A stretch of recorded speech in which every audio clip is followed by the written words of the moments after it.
History tells us what happened, but it rarely tells us what almost happened, because some moments were erased before they could exist. Some years were planned, scheduled, prepared for, and then quietly canceled. Not by accident, not by war, but by decisions made behind closed doors. This is not a story about forgotten towns, not about hidden laws, not even about lost people. This is the story of lost years. Years America prepared to live, but never did. Long before a year begins, governments prepare for it. Budgets are written, laws are drafted, maps are redrawn, dates are circled on calendars, and sometimes entire years are shaped in advance. In the early history of the United States, time itself was often treated as something flexible, something that could be redesigned. In the 1800s, lawmakers regularly proposed structural resets that would take effect on specific future years. Entire systems were meant to change overnight. One of the clearest examples was the repeated attempt to redesign federal power cycles. There were serious proposals to realign election years, census years, and even constitutional terms, creating what historians now call planned transition years, years when the country would essentially restart parts of itself. These years had names in internal documents, they had timelines, they had expectations, but many of them never arrived. Take the planned restructuring following early territorial expansion. As the U.S. acquired land rapidly, lawmakers proposed synchronized state admissions, grouping territories together to stabilize political balance. These plans weren't vague ideas. They specified exact years when 5, sometimes 6 new states would officially exist at once. Maps were drawn, flags were designed, capitals were discussed, and then the years passed. No announcements, no explanations.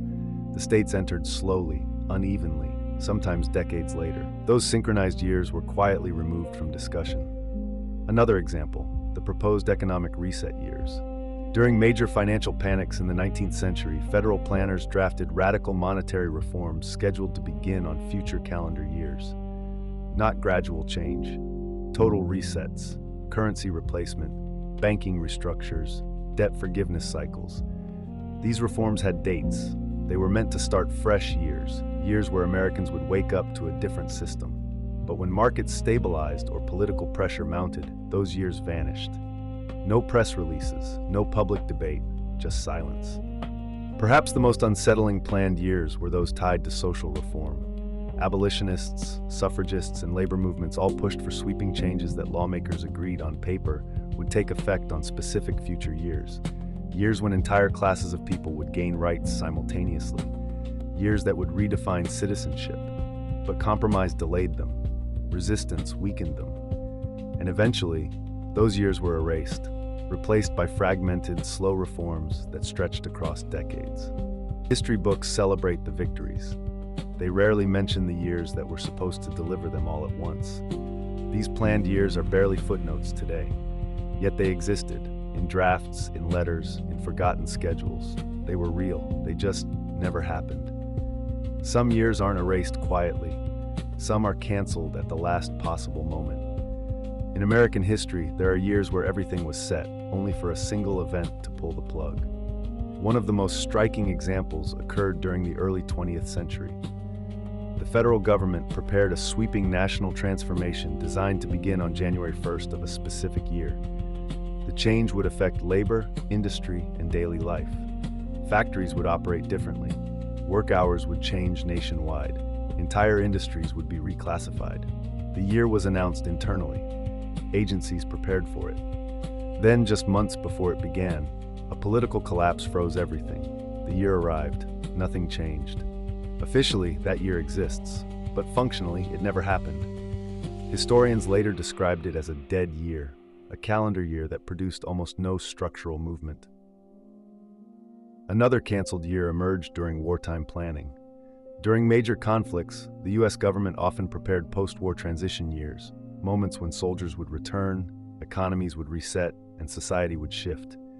These years were designed carefully, but when wars dragged on longer than expected or ended sooner than planned, the transition years were canceled. The calendar moved forward, but the planned year never arrived.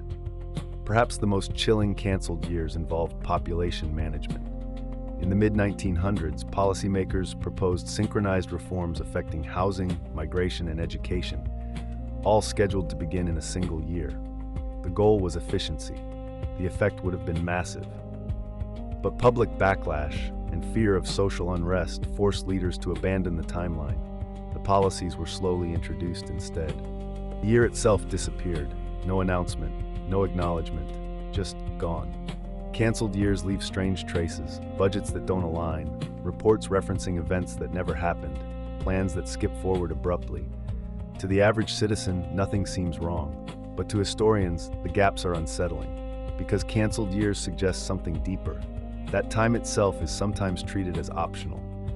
Some years don't just get cancelled, they fade. Not erased by decision, but by neglect.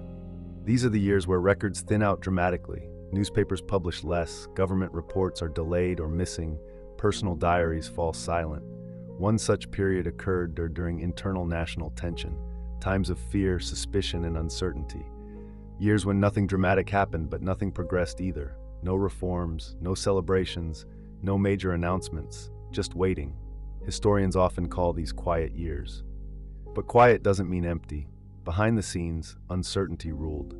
Leaders hesitated, institutions stalled, and time slowed. In some cases, entire agencies reduced documentation, fearing that records might later be used against them. In others, censorship, both formal and informal, limited what could be said. The result, years that feel hollow in retrospect. Another category of disappeared years involves local histories. In certain regions, entire communities experienced years with almost no surviving records. Not because nothing happened, but because what happened wasn't meant to last. Temporary settlements, short-lived industries, experimental governance. When these experiments failed, the years they occupied were quietly forgotten. The towns vanished, the jobs disappeared, and the years they existed within faded from memory. Even education reflects this. School textbooks often compress entire decades into a few paragraphs, skipping over years deemed unimportant. But unimportant to whom? Those skipped years still shaped lives. They just didn't fit the narrative. The most unsettling disappeared years are those marked by fear. Years following crises, economic crashes, political scandals, social unrest often see reduced documentation.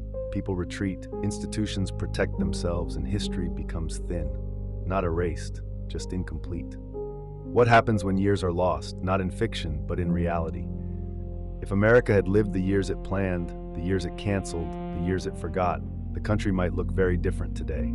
Economic systems could have stabilized earlier, rights might have arrived sooner, communities might still exist, but living those years would have required certainty.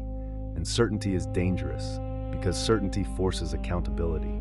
Canceled years delay responsibility, disappeared years blur causation, and planned years that never arrive allow leaders to claim progress without delivering it. History becomes safer that way, cleaner, but also less honest.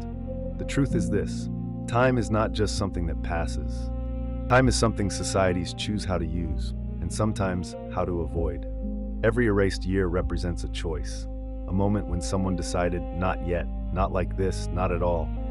Those choices ripple forward, they shape the present, they define what feels normal, and they determine what futures become impossible. So the question isn't just what years America never lived. The real question is, which years are being canceled right now? Before we even realize they were supposed to exist. If history can erase years without us noticing, how would we ever know if it's happening again?